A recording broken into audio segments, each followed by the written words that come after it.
Bonjour à tous, Oppo a présenté cet été un téléphone quasiment borderless, le fameux Find X. Gearbest m'en a envoyé un exemplaire la semaine dernière et du coup, en attendant mon test, vous allez pouvoir vous rincer l'œil avec cette première prise en main.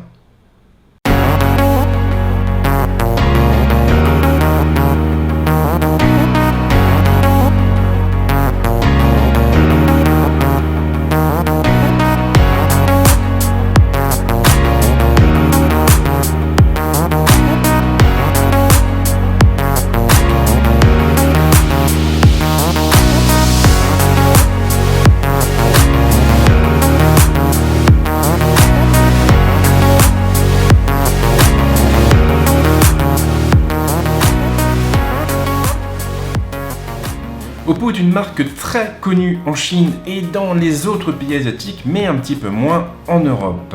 Fermement décidée à inverser la tendance, l'entreprise a donc annoncé son arrivée sur le marché français peu de temps avant l'été. Elle ne s'est d'ailleurs pas contentée d'annoncer son arrivée puisqu'elle a également organisé au Louvre un événement entièrement consacré au Find X. Dans cette prise en main, nous allons donc nous focaliser sur plusieurs choses. On commencera par déballer l'appareil et puis ensuite on s'intéressera à son design et à son ergonomie.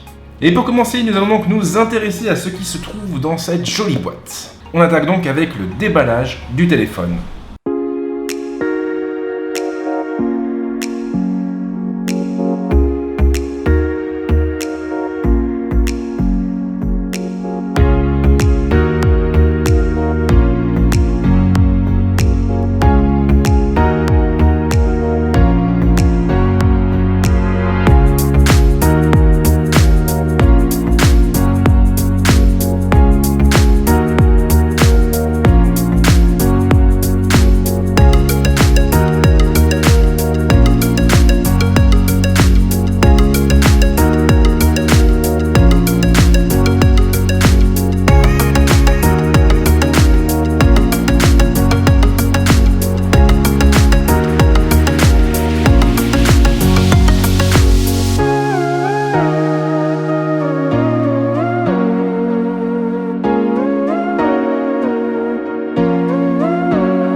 Oppo ne s'est donc pas fichu de nous et on trouve pas mal de choses dans cette charmante boîte.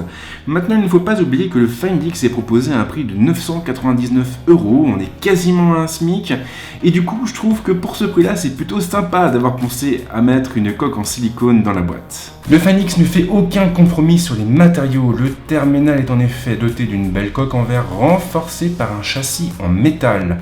Les deux plaques en verre sont d'ailleurs légèrement incurvées afin d'offrir la meilleure préhension possible et le téléphone est très agréable en main. en dehors de son poids. L'appareil n'est effectivement pas un poids plume, mais il sera difficile à oublier une fois glissé dans notre poche. Alors ce poids, il s'explique en partie par le form factor de l'appareil. Pour pouvoir proposer un écran réellement borderless, Oppo a été obligé de procéder à quelques ajustements. Et du coup, la caméra frontale et le module dorsal sont tous les deux intégrés à une pièce mobile capable de ressortir de la coque.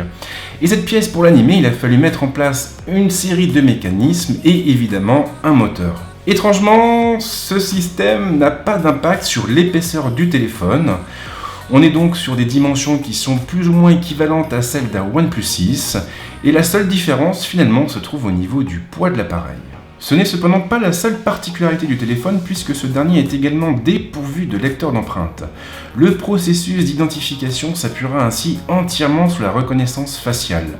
Oppo a d'ailleurs bien fait les choses et le constructeur a intégré à son téléphone une caméra frontale de 25 millions de pixels et un capteur biométrique afin d'éviter que le système ne se laisse abuser par de simples photos. Mais n'allons pas trop vite en besogne et justement penchons-nous sur cet écran. Lors de la présentation du terminal, Oppo a indiqué que la dalle du Find X s'étend sur environ 92% de la surface du téléphone. Dans les faits, il faut avouer que c'est vraiment impressionnant. Alors c'est vrai, il reste une fine bordure autour de la dalle, mais le résultat est tout de même bluffant et ça fait du bien d'avoir en main un téléphone borderless dénué d'encoche et de menton. Alors là, vous vous demandez sans doute comment ça se passe pour la photo et l'identification. Je n'ai pas encore beaucoup de recul, mais je peux vous dire que le moteur utilisé pour animer la partie mobile de la coque est à la fois rapide et discret. Les capteurs apparaissent en effet en moins d'une seconde et on entend juste un ronronnement presque imperceptible lorsque le moteur s'active. Oppo semble donc avoir fait du très bon travail.